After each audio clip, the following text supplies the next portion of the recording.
And despite some uncertainty sparked by Malaysia's 2-week lockdown, food supplies have continued to arrive across the border in Singapore. Importers and wet market stall operators say they have enough stock for now, but some shoppers have noticed price increases. Michelle Teo reports. It's business as usual at this bustling market. This fruit stall, which imports half of its produce from Malaysia, says it hasn't seen any disruptions so far. Supply is all normal now. Okay, everything go normal. The price won't go up, everything okay. So don't need to go and stock up your thing. Trucks carrying fresh produce were seen coming across the Causeway in the morning, and this meat store continued to receive its supply of chicken from across the border. Most other stalls aren't in a pickle either, despite new restrictions barring Malaysians from leaving the country. Now, as you can see behind me, stocks are still full. But some stall owners say that some supplies of vegetables like chives have been delayed, although they're not quite sure why.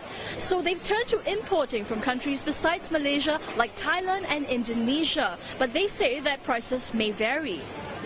Shoppers told CNA they're still able to buy what they need, although some said prices have gone up compared to a fortnight ago.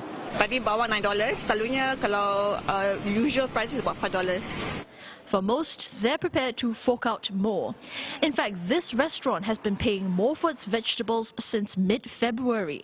For example, prices have risen steadily for lettuce, which now costs an additional $1 per kilogram. But it's not passing the costs down to its consumers yet. Supply are getting lesser. Like usually I can order like 5 kilos of lettuce every other days, but now our suppliers told us you have to cut down a bit. But it's not to the point where it's going to affect business. It's just gonna make it hard for me. Like, I have to source other suppliers. My last choice is to go retail. For one frozen food importer, it says its stockpile can last for up to 6 months. In fact, all the stock is already imported last few months already. It's all cold storage inside our warehouse. So there's no shortage of supply.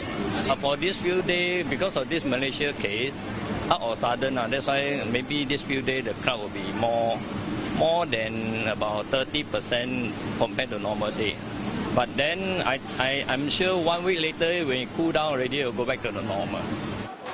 CNA understands importers of key food items are required to adopt plans to mitigate any supply disruptions.